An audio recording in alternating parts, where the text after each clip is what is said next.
They tried to sell my ranch while I was gone. Not steal it, not break in, sell it with brochures, wine, and fucking valet parking. If you think that sounds insane, welcome to my life. Let me know in the comments where are you watching from, and what would you do if your home was up for auction without your damn consent? I've been called a lot of things in my life: stubborn old bastard, paranoid loner, even uncooperative rural personality by some clipboard jackass from zoning, but no one ever called me absent until last week. See, I only left the ranch for 4 damn days. 4. To attend a funeral for my buddy Hank down in Abilene. Fought with him in 91 Desert Storm. Tougher than boot leather. Never missed a shot, and somehow died slipping in the shower. Life's funny that way. Anyway, I came back Sunday morning expecting dust, dog hair, and maybe a blown fuse in the barn. Instead, I find a damn circus. No joke. There were cones on my driveway. Cones. Bright orange ones like I was about to get a colonoscopy by the Department of Transportation. Then I saw the trucks white, shiny, clearly not local, parked on my field, right where I used to butcher deer when winter hit hard. And smack in the middle of it all was a goddamn sign: future home of Willow Creek Wellness Center. Reconnecting mind, body, and land. Reconnecting my ass. There were people walking around in safety vests and dress shoes, which, by the way, is like bringing a butter knife to a bear hunt. One guy was flying a drone. Another lady was painting blue lines on my grass like she was prepping a football field. And standing real smug next to a folding table covered in brochures and kombucha samples was a woman in heels that looked like they cost more than my entire wardrobe. She turned when she saw me. Smile like ice and eyes like expired credit. "You must be Mr. Franklin Daniels," she said, stepping forward with a fake-ass warmth that made my skin itch. "I'm Deborah Whitley, Community Planning Coordinator for the Willow Creek HOA Initiative. Welcome back." I blinked, back from where she laughed. "From wherever you've been.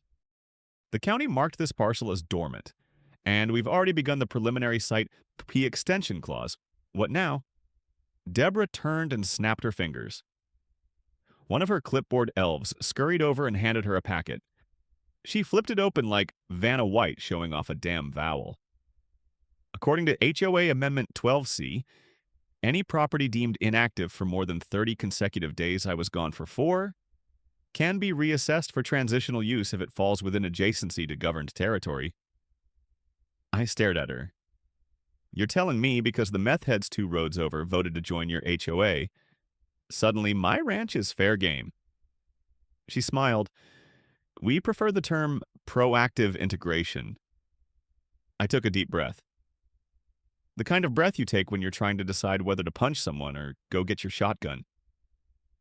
I looked her dead in the eye. "Ma'am, this land's been in my family since before your HOA had bylaws. Since before your HOA had hair. You're standing on dirt that's got more blood, sweat, and piss in it than your whole goddamn boardroom." The guy with the drone started inching toward me, like maybe he thought I was unstable. He was half right. Deborah didn't miss a beat. "You're welcome to submit a dispute request through the community committee," she said sweetly, "but I'd advise you to avoid interfering with site operations in the meantime." Site operations? She motioned around her. Surveying, zoning prep, investor pre-screenings. "Oh, you just missed the kombucha tasting." I spat on the gravel. "Lady, the only thing fermented on this land is deer guts and bad decisions. You tell your yoga cult to pack it up and get off my ranch before I call the sheriff." At that, she smiled even wider. "Actually, we've already spoken to Sheriff Lane. He's aware of the redevelopment initiative and has agreed to remain neutral." Neutral? Neutral? That's when it hit me. This wasn't a misunderstanding. This was a fucking ambush. I stormed back inside the house. Hank the dog followed, ears back like he knew something was wrong. I slammed the door, locked it, and went straight to the old trunk in the back room, the one with the rusted latch and the burn mark from when Dad dropped a lit cigar on it in '84. Inside was everything the deed. Signed in 1962 by Franklin Sr. The water access permit we got after the drought in '73. The original zoning designation letter from when the county still used carbon copies and cigars at meetings, I spread them out on the kitchen table like holy scripture. Then, for the first time in 10 years, I booted up my old desktop PC. It groaned like a dying mule and took 15 minutes just to show the damn mouse cursor. Logged into the county GIS portal, pulled up the current zoning map, typed in my parcel number, parcel 48B, status pending community reclassification, no name, no owner, no damn history. Just a bland yellow shape on a digital map with the words, under review for potential community integration, Willow Creek HOA Expansion Area 3. I stared. My hands started to shake, not from fear, from rage. They erased me. 42 years of cattle, fence mending, diesel smoke, winter storms, and Sunday afternoon bourbon on the porch. All gone with a fucking mouse click. I've been called a lot of things in my life: stubborn old bastard, paranoid loner, even uncooperative rural personality by some clipboard jackass from zoning. But no one ever called me absent until last week. See, I only left the ranch for 4 damn days. 4. To attend a funeral for my buddy Hank down in Abilene. Fought with him in '91 Desert Storm. Tougher than boot leather. Never missed a shot. And somehow died slipping in the shower. Life's funny that way. Anyway, I came back Sunday morning expecting dust, dog hair, and maybe a blown fuse in the barn. Instead, I find a damn circus. No joke. There were cones on my driveway. Cones. Bright orange ones, like I was about to get a colonoscopy by the Department of Transportation. Then I saw the trucks white, shiny, clearly not local. Parked on my field, right where I used to butcher deer when winter hit hard. And smack in the middle of it all was a goddamn sign, future home of Willow Creek Wellness Center. Reconnecting mind, body, and land. Reconnecting my ass. There were people walking around in safety vests and dress shoes, which, by the way, is like bringing a butter knife to a bear hunt. One guy was flying a drone. Another lady was painting blue lines on my grass like she was prepping a football field. And standing real smug next to a folding table covered in brochures and kombucha samples was a woman in heels that looked like they cost more than my entire wardrobe. She turned when she saw me, smile like ice and eyes like expired credit. "You must be Mr. Franklin Daniels," she said, stepping forward with a fake-ass warmth that made my skin itch. "I'm Deborah Whitley, Community Planning Coordinator for the Willow Creek HOA Initiative. Welcome back." I blinked. Back from where she laughed? From wherever you've been. The county marked this parcel as dormant, and we've already begun the preliminary site P extension clause. What now? Deborah turned and snapped her fingers. One of her clipboard elves scurried over and handed her a packet. She flipped it open like Vanna White showing off a damn vowel. According to HOA Amendment 12C, any property deemed inactive for more than 30 consecutive days, I was gone for 4, can be reassessed for transitional use if it falls within adjacency to governed territory. I stared at her. "You're telling me because the meth heads 2 roads over voted to join your HOA, suddenly my ranch is fair game?" She smiled. "We prefer the term proactive integration." I took a deep breath. The kind of breath you take when you're trying to decide whether to punch someone or go get your shotgun. I looked her dead in the eye. "Ma'am, this land's been in my family since before your HOA had bylaws. Since before your HOA had hair, you're standing on dirt that's got more blood, sweat, and piss in it than your whole goddamn boardroom." The guy with the drone started inching toward me. Like maybe he thought I was unstable. He was half right. Deborah didn't miss a beat. "You're welcome to submit a dispute request through the community committee," she said sweetly, "but I'd advise you to avoid interfering with site operations in the meantime." Site operations. She motioned around her. Surveying, zoning prep, investor pre-screenings. "Oh, you just missed the kombucha tasting." I spat on the gravel. "Lady, the only thing fermented on this land is deer guts and bad decisions. You tell your yoga cult to pack it up and get off my ranch before I call the sheriff." At that, she smiled even wider.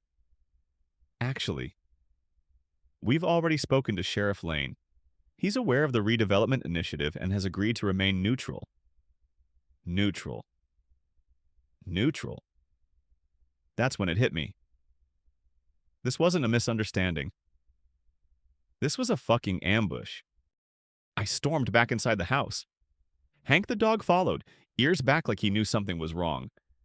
I slammed the door, locked it, and went straight to the old trunk in the back room, the one with the rusted latch and the burn mark from when Dad dropped a lit cigar on it in '84. Inside was everything. The deed. Signed in 1962 by Franklin Sr. The water access permit we got after the drought in '73.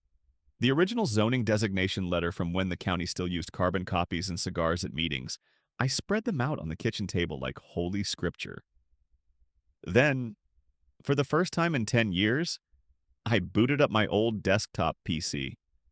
It groaned like a dying mule and took 15 minutes just to show the damn mouse cursor, logged into the county GIS portal, pulled up the current zoning map, typed in my parcel number, parcel 48B, status pending community reclassification. No name, no owner, no damn history. Just a bland yellow shape on a digital map with the words, "Under review for potential community integration, Willow Creek HOA Expansion Area 3. I stared. My hands started to shake, not from fear, from rage. They erased me. 42 years of cattle. Fence mending, diesel smoke, winter storms, and Sunday afternoon bourbon on the porch. All gone with a fucking mouse click. By the next morning, I'd slept 3 hours, read 50 pages of zoning law I barely understood, and drank enough coffee to make my piss flammable. I was wired, furious, and strangely focused. That's the thing about rage, it ain't just fire. Sometimes it's fuel. I picked up the old rotary phone off the wall, the one I kept more for spite than use, and called a number I hadn't dialed in years.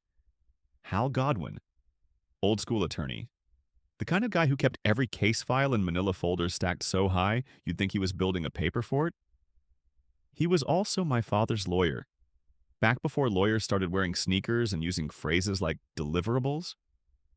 When he picked up, all I said was, "Oh, you still got that file on the Daniels property?" He paused for half a second. "Which year?" That's how I knew he was still sharp. I told him what was happening. HOA creeping up the fence line like termites in a polyester suit, claiming adjacency equals jurisdiction, trying to wrap my land into some bullshit wellness corridor without so much as a knock on the door. He chuckled. "Let me guess."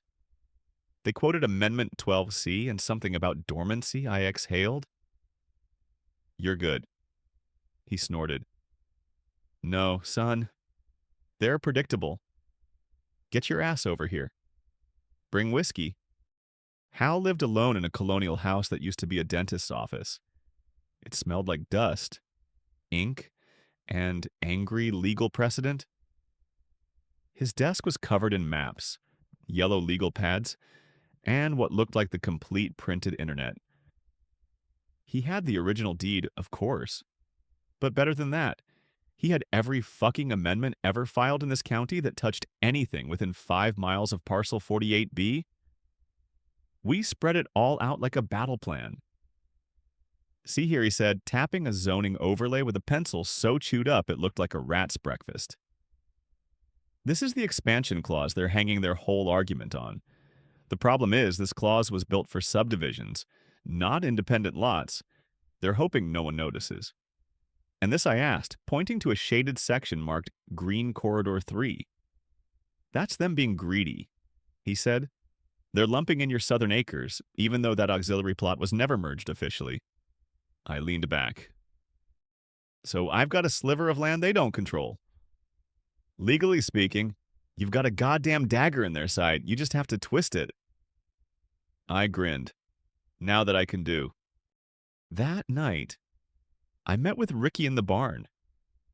We stood under the hayloft, surrounded by silence and the faint smell of oil, old rope, and horses that had long since gone to pasture. You ever pretend to be someone else? I asked. Ricky blinked. You mean, like, role play? I don't do furries, boss. I threw a wrench at him. Nah, jackass. I mean infiltration. Undercover. Like a sting. He rubbed his shoulder where the wrench missed by an inch. What did you have in mind? I told him the plan. They had another investor preview and development mixer coming up this weekend. One of those HOA wine and spin bullshit events where they lure rich idiots into paying for half-finished projects by calling them early-phase visionary opportunities. It was being held, get this, on my own fucking pasture. Right there in the proposed meditation field, under a rented white tent with fake wood flooring and Bluetooth jazz music. I was going to attend, not as Frank Daniels' pissed-off rancher, but as Mark Walters, strategic consultant for Land Elevation Partners, a company that didn't exist but sounded just vague enough to sound real. Ricky stared at me. You're gonna walk in there with a name tag and a smirk. Damn right, I said. And I'm gonna outbid every investor in the room for the land they think they already stole. 2 days later, I walked into that tent wearing the ugliest sport coat I owned, a pair of boots polished just enough to pass for Austin money, and a name tag that read, Mark Walters, Private Equity, Sustainable Land Futures. Nobody asked me where I was from. That's the thing about money if you act like you have it. People don't question shit. The tent was full of exactly what I expected: old money, fake money, and people who thought kombucha was a verb. They were sipping champagne, nodding at brochures, pointing at maps that carved up my home like a fucking rotisserie chicken. And there she was, Deborah Whitley, hair styled like she had a date with Congress, blazer so sharp it could shave a sheep, heels digging into my turf like it owed her rent. She didn't recognize me at first. That was the power of sunglasses. Slicked back hair and fake confidence. I walked up to a table where a guy in loafers was discussing wellness monetization strategies and said, loud enough for a few people to hear, I hear the Parcel 48 tract is ripe. Regulatory windows closing, though could be a problem for anyone without inside positioning. That was bait. Deborah looked up. I turned casually, made eye contact, and smiled like I owned the fucking tent. She approached, cautious but curious. I'm sorry, have we met? I extended a hand. Mark Walters. I represent a group out of Scottsdale. We specialize in converting rural assets into purpose-built lifestyle destinations. She lit up like a damn Christmas tree. Oh, how wonderful. We've had so much interest in the Parcel 48 redevelopment. In fact, we've got several soft bids pending, but nothing firm. Yet? I raised an eyebrow. That's a shame. I might be willing to go in firm. Cash. I watched the greed flash behind her eyes like lightning behind tinted glass. Well, she said, stepping a little closer. Perhaps we could discuss Lot 7. It has creek proximity and heritage infrastructure. I nearly laughed. Lot 7 was my fucking smokehouse. She offered to walk me through the investment packet, 20 glossy pages of corporate masturbation. Charts, maps, projections, all fluff, no backbone. She talked like a realtor who'd done ayahuasca in Napa and decided zoning laws were a form of oppression.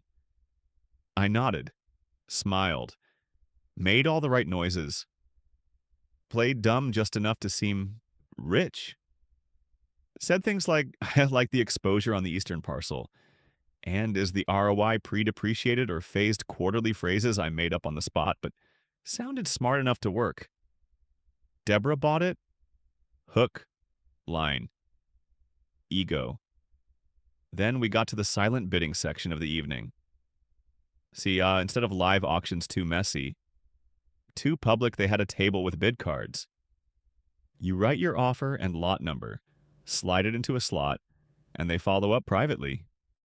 You know, in case your wife doesn't know you're dropping $500,000 on a mindfulness meadow, that's when I made my move. I wrote Lot 5, $1.5 million. Cash offer, contingent on full title plus HOA override authority, and signed it Mark fucking Walters. I dropped it in the box and watched Deborah's face as her assistant pulled the card, read it, and whispered something in her ear. She turned, locking eyes with me. Smile faltered. Just a flicker, but enough. She grabbed a mic. "Ladies and gentlemen," she announced, "we've just received a major bid from Mr. Walters of Land Elevation Partners, $1.5 million for our featured parcel. Lot 5. There were gasps. Literal gasps. Some lady dropped her vegan cheese cube. I raised my champagne flute like a toast, even though it tasted like TV static. Deborah kept it together. We're honored to welcome Mr.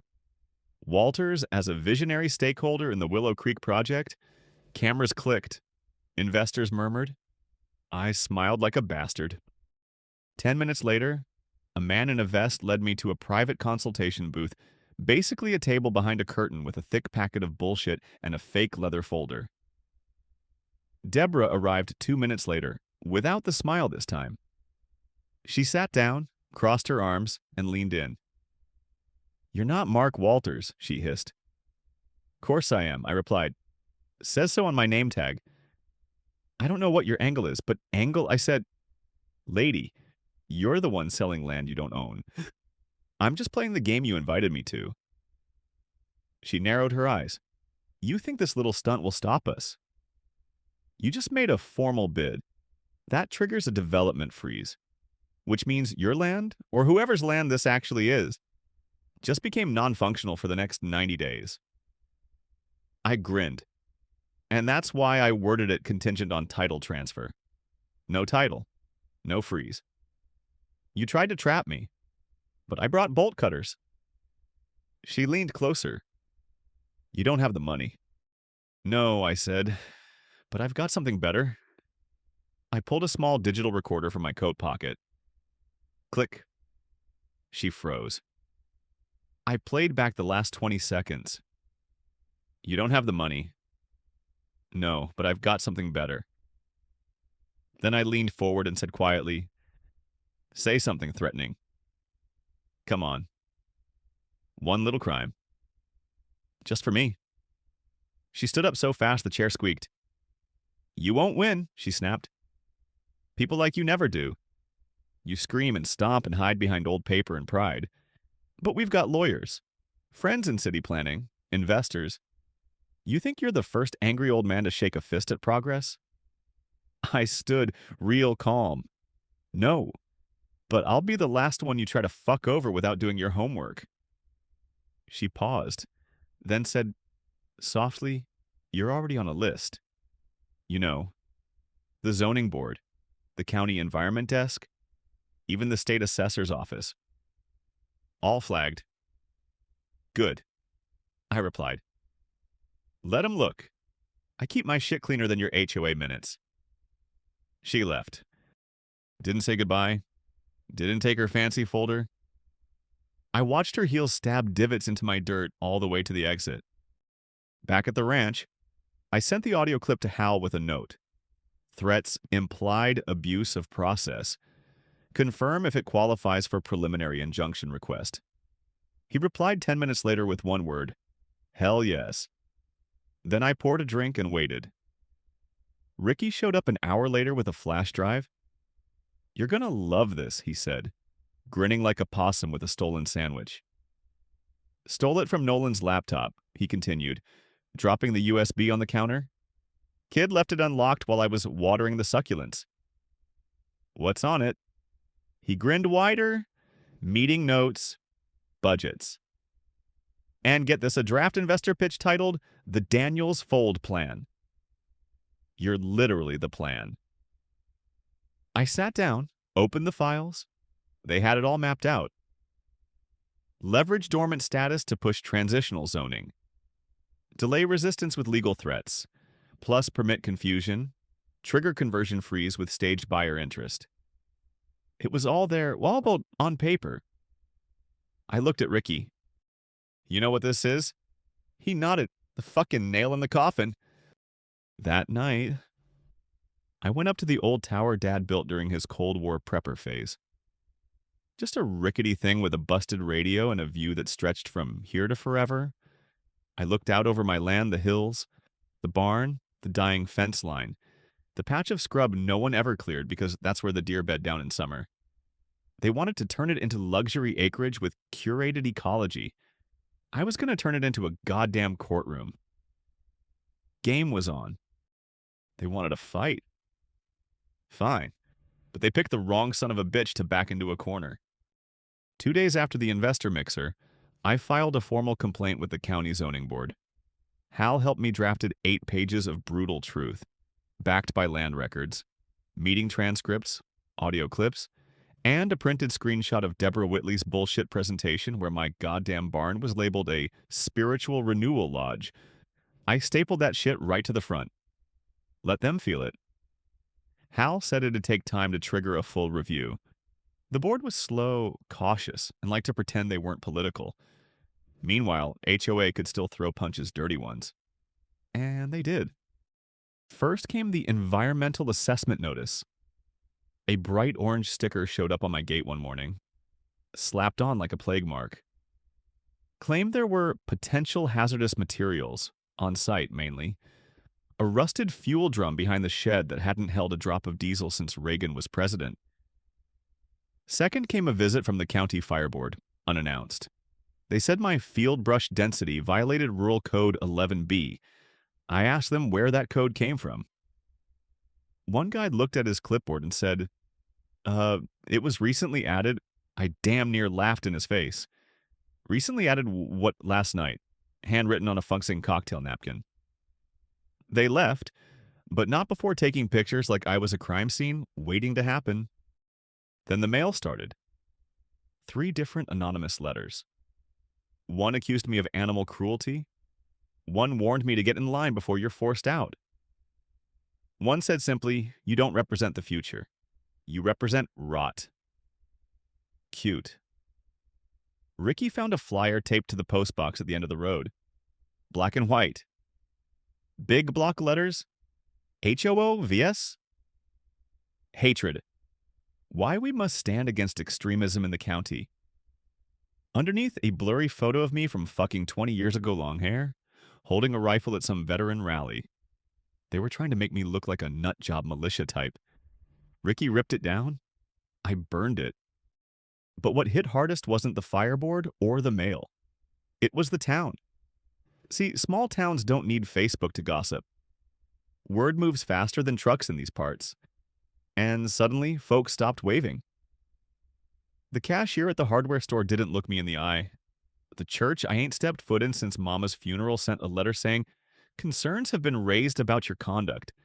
Even the damn vet gave Hank a weird look when we came in for flea meds. That stung. And for a minute. Just a damn minute I cracked. Sat alone on the porch that night. Shotgun across my lap, bourbon in one hand, and the old survey map in the other. Wind was still. Dog was asleep. Only thing moving was doubt, crawling up my spine like a snake in tall grass. Was I wrong? Was this land worth all this shit? Then I looked at the barn. Rusty, crooked, beat to hell. But mine, built by hands that bled for it, repaired with calluses, cursed at by 3 generations of Daniel's men, blessed only once by a preacher who came for breakfast and stayed to hammer nails. And I remembered what my father once said, standing on that very same porch years ago, after some surveyors tried to sneak through the creek. They can take the dirt under your boots, but not if your boots keep fucking moving. I stood up. Time to move. Next morning, I went to town, not to the courthouse, not to Hal, to the people. I printed out 40 letters, one page, plain white, no threats, no all caps ranting, just the truth. Told them who I was, what this land meant, what the HOA had done, what I had proof of. And then I hand-delivered every damn one. Mailboxes, doorsteps, windshields. No name on the envelope. Just from the man at the ranch you've heard about. Maybe it's time you hear from him. Ricky offered to help, but I said no. This was mine to carry. By sundown, I got my first reply. An email from Nolan. Yeah, that Nolan. The nervous HOA assistant who always looked like he was about to cry during allergy season. Subject line. You were right, I'm out. Body, I've seen too much. She made us fake vote counts. She edits board minutes after the fact. There's money moving between the HOA and a developer group in Scottsdale. I don't want any part of it. You didn't deserve this. No one does. Nolan attached was a goddamn treasure chest. Internal HOA emails, meeting drafts, a scanned PDF titled Target Acquisition 48B and Beyond, under the table plan, budget allocations, projected gains after the Daniels holdout folds. I sent the whole thing to Hal. His reply, we don't just have a case, we have a fucking bonfire. I don't remember the last time I smiled that wide. Might have been when I won a county cook-off back in '89 by deep-frying a rattlesnake in whiskey batter. But this felt better. I wasn't just holding proof. I was holding the kind of paperwork that made liars piss themselves. HOA minutes, vote-rigging emails, and a plan named after me. That's not just shady, it's personal. Hal and I met that night at his dusty-ass office. I brought rye. He brought legal napalm. We drafted two things. One, a formal complaint to the state attorney general's office, citing fraud, forgery, intentional misuse of jurisdiction, violation of due process. Two, a press packet with footnotes, baby, for local media, zoning boards, HOA auditors, and every overpaid land consultant within a 100-mile radius. Hal read every page twice, then looked up and said, "You're not just kicking their ass. Frank, you're putting boots on the courthouse steps." The next morning, I printed out 10 copies of that packet and made deliveries like it was Christmas in litigation land. One went to the local paper, the Hill County Sentinel. The editor, Dana, was an old hippie with a journalism degree and a healthy hatred of bullshit. I dropped the packet on her desk. She scanned it for 5 minutes, looked up, and said, "You just handed me my front page." Then came the zoning board drop-off. Walked in wearing my beat-up boots and the same hat I wore when I told Deborah to get off my porch. The clerk said, "Sir, you can't just watch me." Dropped the folder, walked out, didn't say another word. Let the paper speak. By the end of the week, the town had flipped. People I hadn't talked to in years were calling me. "Frank, I had no idea. Why didn't you tell me it was that bad? We just thought you were being stubborn." Hell yeah, I was stubborn. Stubborn's what keeps vultures off the fence. Deborah, though she lost her goddamn mind, first came the emergency clarification statement she emailed out to the HOA list. It's come to our attention that a local landowner has circulated documents taken out of context in an attempt to derail a community wellness project. We urge our neighbors not to be misled by emotionally charged misinformation. Emotionally charged lady, you forged my fucking name. That's not emotion. That's a felony with extra seasoning. Next, she tried to rally the board. Too bad for her. The board was already cracking. Nolan had gone ghost.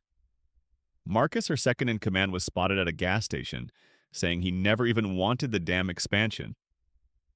And Donna, the treasurer, was seen carrying boxes out of the HOA office in broad daylight. Rats? Ship? You know the saying. Then came the real punchline. A zoning board investigator showed up at my gate. Name was Sanchez. Looked tired, wore an honest face, and shook my hand like he knew I wasn't the bad guy. Mind if I walk the property, he asked. Be my guest. I said, just don't trip over any yoga mats. They're imaginary. We walked the lines. I showed him the survey markers, the old irrigation ditch, the auxiliary plot. Every point that proved their map was hot garbage. He asked good questions, took photos, said he'd seen enough cases like this to smell bullshit from the road. Before he left, I handed him a cold bottle of root beer and said, you ever need a hunting spot, come back here. He grinned. You know, you remind me of my uncle. He said, he once threatened to sue a stop sign. Did he win? He shrugged. The sign disappeared. The cherry on top came 3 days later. I was feeding Hank when my old friend Sheriff Lane rolled up the drive in his cruiser. He stepped out, hands in his vest, face unreadable. Lane. I nodded. Frank? Pause. Then he pulled something from his pocket. A folded flyer. The same one that painted me as an extremist. No, you know who printed this? He asked. I nodded. Deborah Whitley. He nodded back. Thought so. I traced the bulk order to a print shop in Houston, billed under a fake nonprofit that doesn't exist, and the AG's office is sending someone next week. They want a statement. I stared for a moment. You gonna arrest me? He chuckled. Nope. Just wanted to say I was wrong, and that hit different. Appreciate that. I said, still think you're an ornery old bastard. He added, yeah, well, takes one to recognize one. That night, the Sentinel dropped their headline, The Ranch That Fought Back, Inside the War.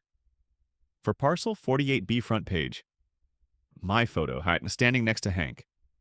I looked like a man who'd aged 10 years and didn't give a single shit. And the whole town read it. People started showing up at the ranch not to snoop, but to help. A kid from the high school offered to repaint my fence for a civics project. A guy I hadn't seen in 15 years brought over a box of old survey maps, just in case. Someone even left a pie on my porch. No note, just respect. So here's the lesson. They played dirty, but I've got a whole field full of mud, and I ain't afraid to drag them through every inch of it if I have to. You come for my land, you better bring more than yoga brochures and forged maps. You better bring a damn army. And even then, I'll still be standing here when the dust settles. Middle finger raised, boots planted, and dog by my side. I thought the fight was over. Hell, the paper had run my story. The zoning board was poking holes in Deborah's fantasy like a sieve. And half the HOA board had either quit or gone conveniently on vacation. But peace, nah. Peace is a damn myth when you're dealing with people who can't stand to lose. It started with a letter, certified, thick paper, expensive ink. I didn't even open it on the porch, just held it.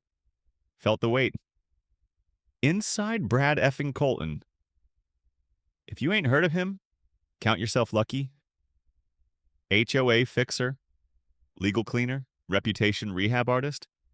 Man's been sued 5 times for unethical practices and still walks around like his shit smells like lavender. The letter was 4 pages of legalese designed to sound polite but reeked of threat. Cease defamatory commentary. Refrain from disruptive public distribution of contested zoning documents. Failure to comply may result in civil litigation. Translation. Shut up or we bury you in paperwork. I didn't even flinch. I handed the letter to Hank the dog. He used it as a chew toy like a goddamn pro. But I knew what this meant. Deborah had called in her last favor, pulled her final string, and summoned the devil in loafers. Colton wasn't here to negotiate. He was here to rewrite the goddamn story. So I went on offense, pulled out the auxiliary parcel map, the one that showed that tiny sliver of land the HOA never filed, the one with the old irrigation easement signed in 1982 by my grandfather and verified by the county clerk last month. I made copies. Hell, I framed one and hung it over my toilet. Then I drove straight to the courthouse, filed a motion for protective designation over the auxiliary land, arguing it was misrepresented on all HOA filings and therefore exempt from jurisdictional authority. The clerk looked at the paperwork, blinked, and said, nobody's ever done this before. Yeah, I said, that's why it's going to work. Colton fired back with a petition to merge parcel lines, citing administrative consolidation under rural development law. Sneaky bastard. But guess what? To merge land, you need the owner's signature. And the only signature I had on file was from a forged document Nolan had leaked. And that copy had my name spelled Franklin Daniel instead of Franklin Daniels. Slam dunk. I showed it to the zoning board. One guy said, "You mean to tell me they tried to annex your ranch with a typo?" I nodded. Yep. Didn't even spell my fucking name right. Then came the bombshell.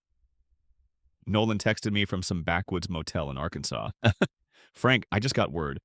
Colton's team is filing a challenge based on adverse possession. They're going to argue the HOA has been functionally managing parts of your ranch for over 30 days. Trying to trigger squatter's clause?" My jaw locked. That's when I knew. This wasn't legal strategy. It was war. So I pulled my own ace.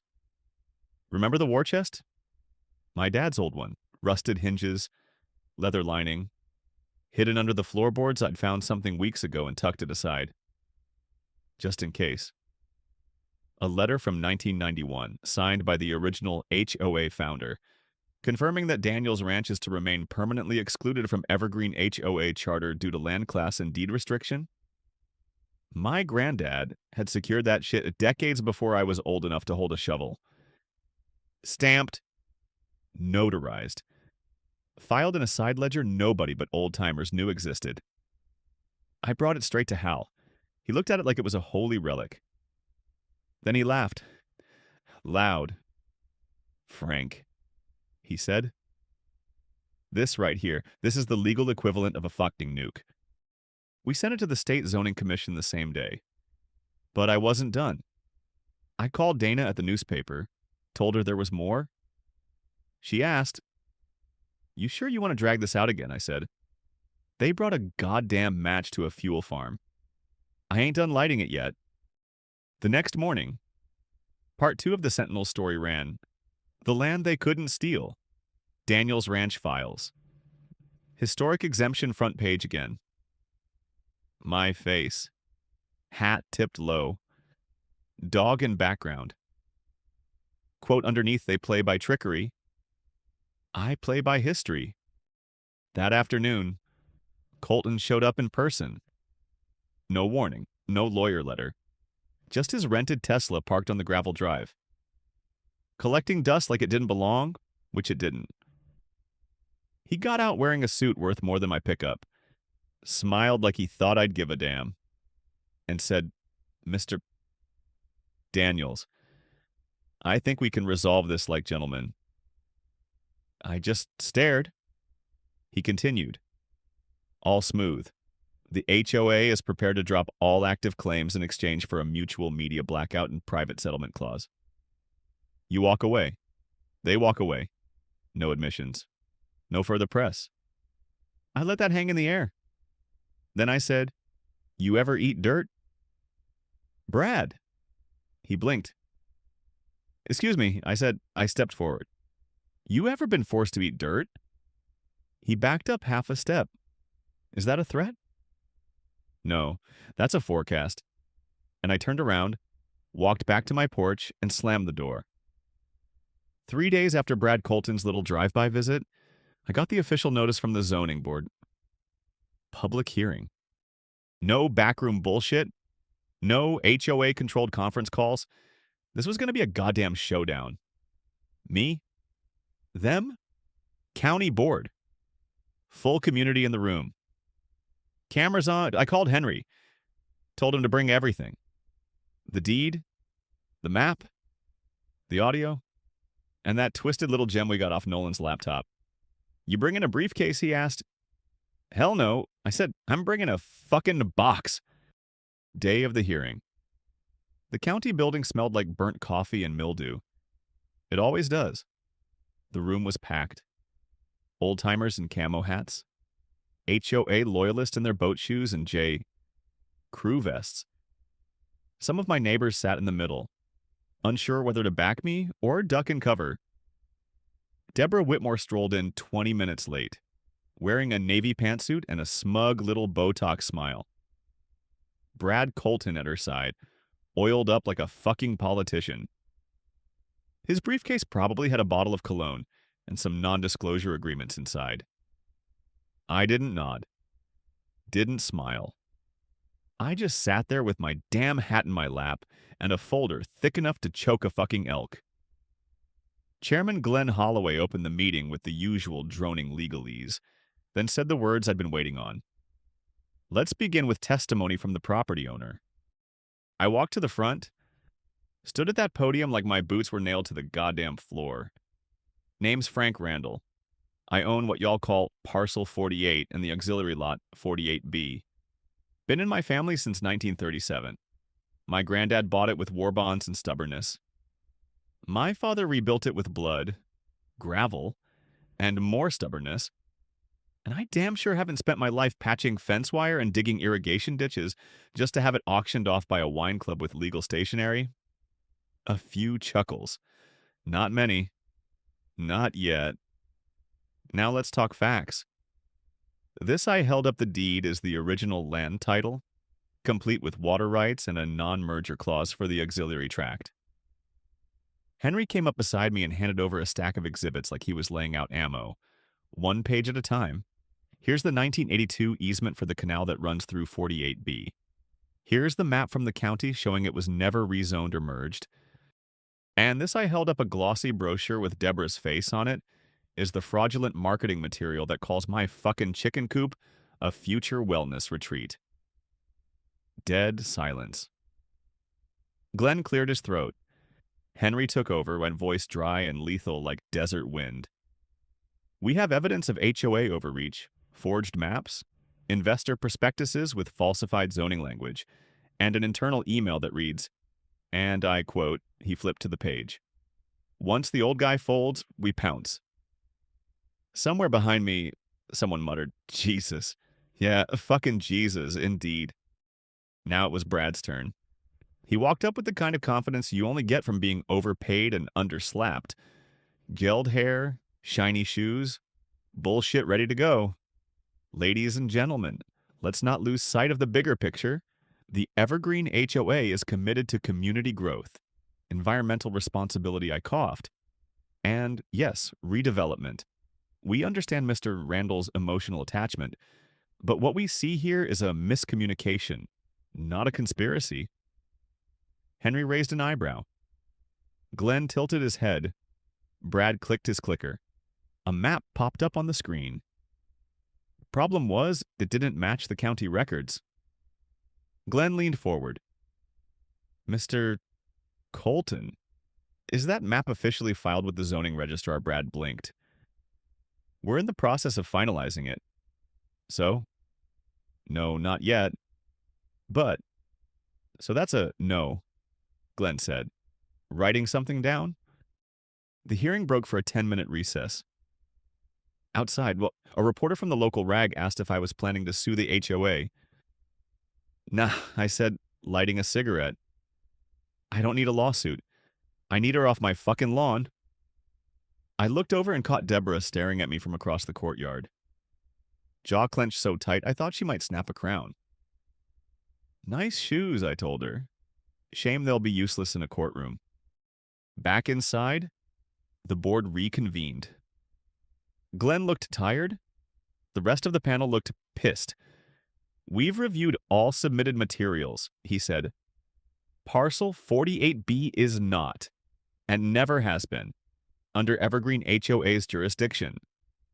Furthermore, we find the promotional material misleading, the zoning documents inconsistent, and the HOA's actions potentially unlawful.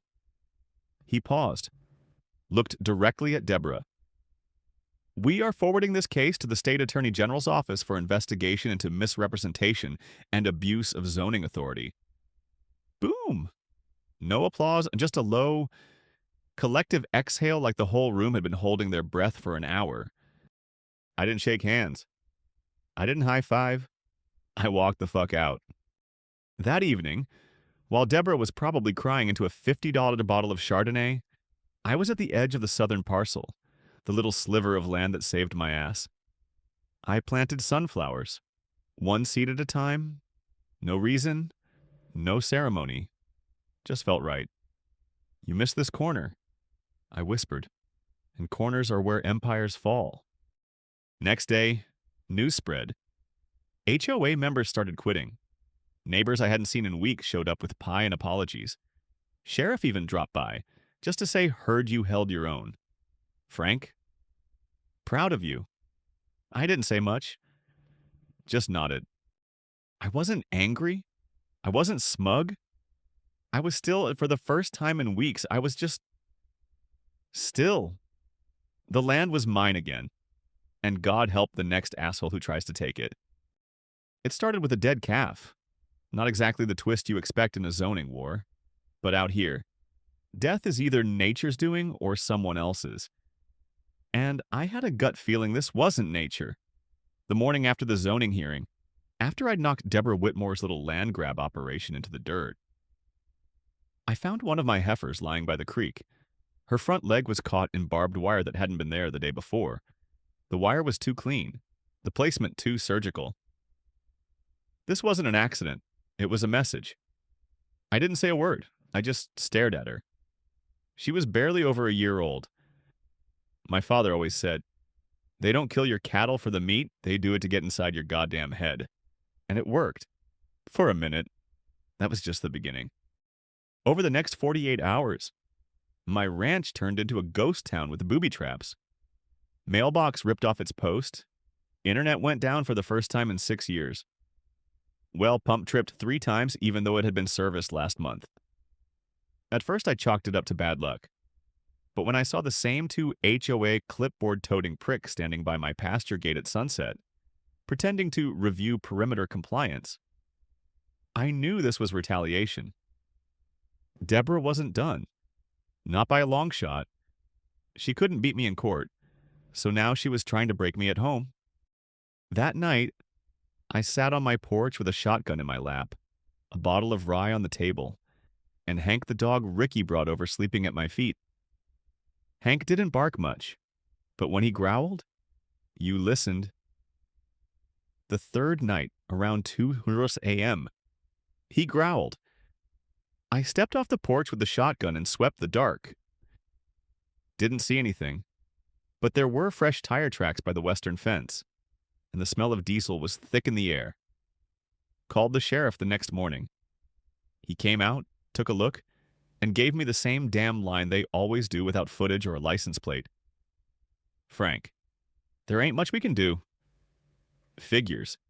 So I did what a man does when he has no one left to lean on. I broke down. Quietly. Alone. I sat in the chair my father used to read in every night, stared at the dying embers in the stove, and whispered to no one, "Am I losing?" Not legally, not technically, but spiritually, it felt like it. This ranch had always been more than just land. It was memory. Blood, dust, and sacrifice. And now it was being pissed on by HOA goons who'd never shoveled a day in their life. But then I found it, tucked between 2 old tax books in the study my father's notebook. Not legal stuff, just his thoughts. Crooked handwriting, taped Polaroids, old clippings about water rights, land fights, and HOA lawsuits going back to the 80s. One line was underlined in red, so hard the ink had almost torn through the page. They only win if you give up your peace before they take your land. That line hit me like a goddamn hammer to the chest, because I knew Deborah wasn't trying to claim the ranch anymore, and she was trying to break me. So the next morning, I got up early, poured coffee into my favorite chipped mug, and laid out everything on the kitchen table. Every file, every map, every dumbass email Nolan had accidentally sent us, and I started building something new. Not just a legal case, a message, a story, something no PR firm could spin and no drone could fly over. At first, I thought I'd go big, send it to the press, call in a podcast, maybe leak the whole thing to YouTube. But I realized something: this wasn't about going viral. This was about Evergreen, the town, my neighbors, the people who'd been scared silent by Deborah and her goddamn board of wine moms and burnt-out realtors. So I wrote a letter, not an email, not a tweet, a letter, one page, typed on my father's old typewriter, ink smudged and uneven, just like him. My name is Frank Randall.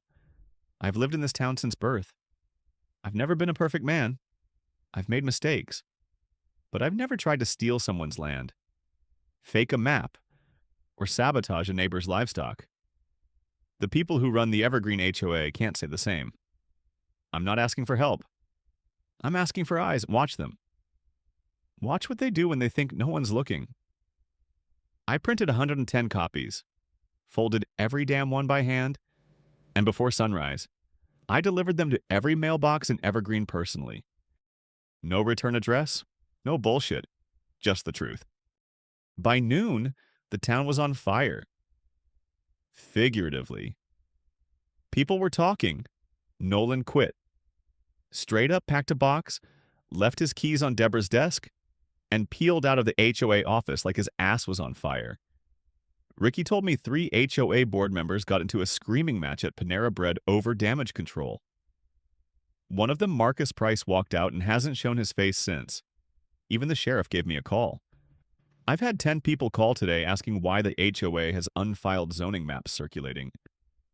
What the hell did you do? I told the truth. I said, that's all.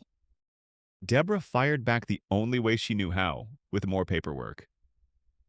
That afternoon, I got a certified envelope from Brad Colton's firm.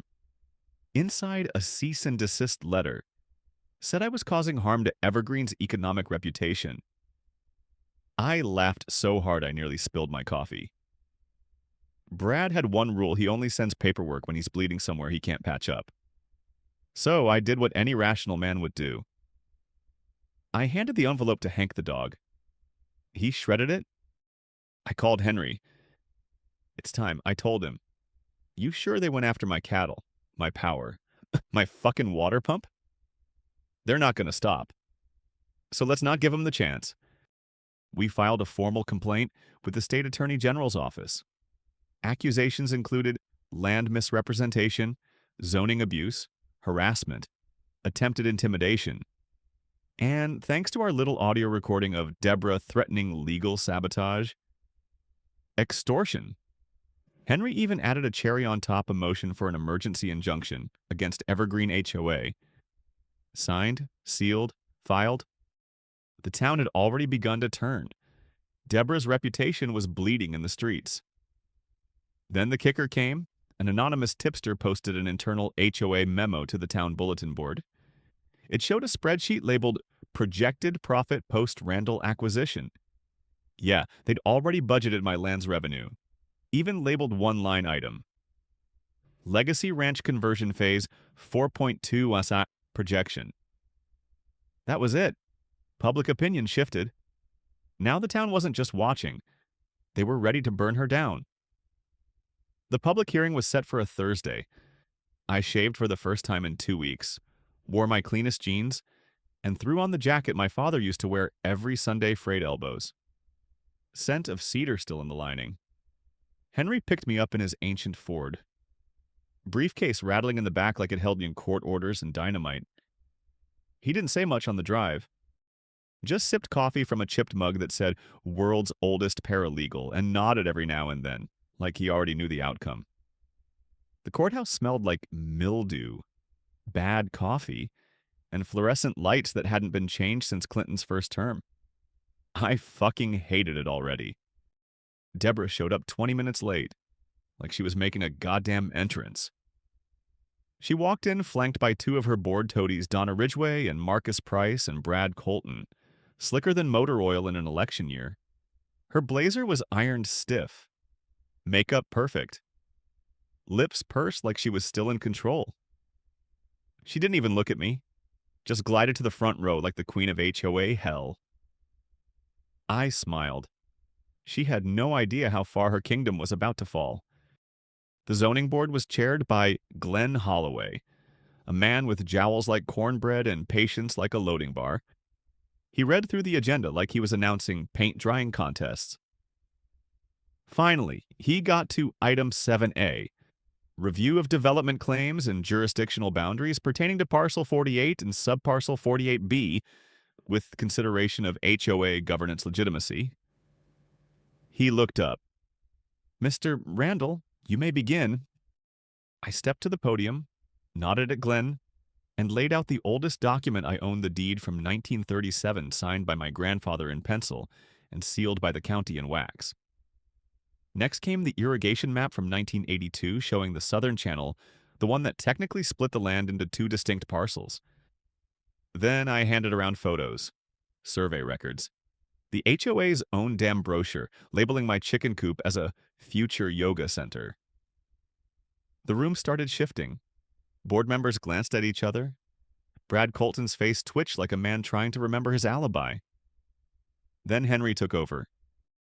Henry didn't raise his voice. He didn't need to. He spoke in that dry, legal way that made every sentence sound like a nail being tapped into a coffin. He showed timelines, Celeste's fake filings, unfiled amendments, audio recordings of her threatening zoning complaints. The spreadsheet Ricky stole from Nolan's laptop, showing profits post-Randall acquisition. Then he said the words that finished her ladies and gentlemen. This was never about community development. This was about land theft, dressed up in clipboards and Chardonnay. The room went dead silent. Brad stood up like he was auditioning for a law drama. He called our evidence outdated. He said the auxiliary parcel wasn't material. He tried to quote a bylaw that literally hadn't been filed with the county yet. Then Glenn leaned forward and asked, "Do you have the signed zoning maps that confirm Evergreen's jurisdiction over subparcel 48B?" Brad hesitated. "We are still compiling that documentation." That was it. That was the kill shot.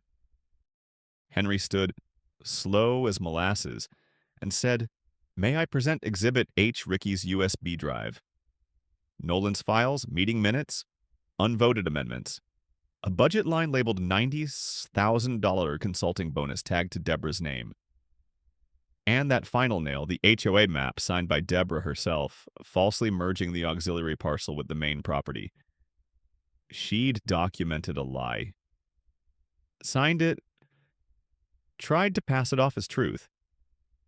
Glenn took one long look at it, then leaned back in his chair and was, "We're going to take a 5-minute recess and reconvene for a vote." Deborah didn't move. She sat there, rigid, eyes on the floor like it had betrayed her. Brad whispered something in her ear. Probably damage control bullshit. Donna and Marcus leaned away from her like she had the plague. I just stood by the wall, watching the door, waiting for her to run. She didn't. 5 minutes later, the board came back. Glenn cleared his throat. Based on the evidence presented, the board unanimously rules in favor of Mr. Randall. All development claims made by Evergreen HOA are hereby rescinded. And then he added, further, we are submitting a formal recommendation to the State Attorney General's office to investigate potential fraud, misrepresentation, and abuse of zoning authority by the Evergreen HOA board. No clapping, no celebration, just silence. And in that silence, Justice, I packed my documents, stood tall, and walked past Deborah without a word. She didn't look up. Outside, a local reporter snapped a photo of me and Henry. I didn't pose, just squinted into the sun like any other morning. Ricky met us by the truck, slapped my shoulder, and handed me a cold beer. We didn't toast. We didn't need to. By nightfall, Evergreen was buzzing. Someone posted the full zoning hearing online. A thread popped up titled, HOA President Caught Lying About Land. This is wild. The next morning, 3 more homeowners filed petitions to review their HOA agreements. Deborah resigned 2 days later. No farewell post, no tears, just a one-line statement about personal reflection. Her board dismantled. Brad Word was the state opened an audit into every HOA he'd ever represented. That slippery bastard was about to slide face first into a pile of legal shit he couldn't sidestep. And me, I didn't throw a party, didn't post online, didn't march down Main Street with a told you so banner. I went to the feed store, bought a flat of sunflower seeds, and drove out to that little auxiliary plot that saved my whole damn life. Planted every seed by hand along the canal, not for harvest, not for show. Just to remind myself something good can grow out of war. A week later, I got a letter in the mail. No return address. Just a wax seal. Inside, an invitation to a regional HOA accountability symposium. Apparently, my case had become precedent. At the bottom, in fancy typewriter font, it read, "We believe your experience could help ensure this never happens again." I chuckled. Didn't say yes. Didn't say no. But I kept the letter because it turns out the county passed a new ordinance. Named it after me? The Randall Clause. Requires all zoning changes within half a mile of any legacy rural property to be reviewed. In person, by a certified county official. No more invisible maps. No more proxy votes. No more sneak thief subdivisions. Now, when someone like Deborah tries to pull the same shit, she'll trip on my name before she even gets out the gate. Last week, I caught a drone hovering over the pasture again. Tracked it to a rental SUV parked behind the ridge. Inside was a guy in cargo pants and sunglasses, jumped like hell when I tapped on the window. Said he was documenting case studies. Bullshit. Henry made some calls, and turns out Brad's firm is trying to rebuild its image using redemption stories. Guess I'm the villain in their comeback reel. Too fucking bad. I still get letters from strangers across the country. Veterans, farmers, suburban dads, people who stood their ground against HOA bullies and got steamrolled anyway. They don't ask for advice. They ask for confirmation that they're not crazy for wanting peace, that they're not weak for defending what they built. I tell them all the same thing: the law won't always protect you. But truth sticks around long enough to matter. And as long as I've got dirt under my boots, ink on a deed, and a good dog by my side, no board, no clipboard, no Botox tyrant in heels will ever take what's mine again.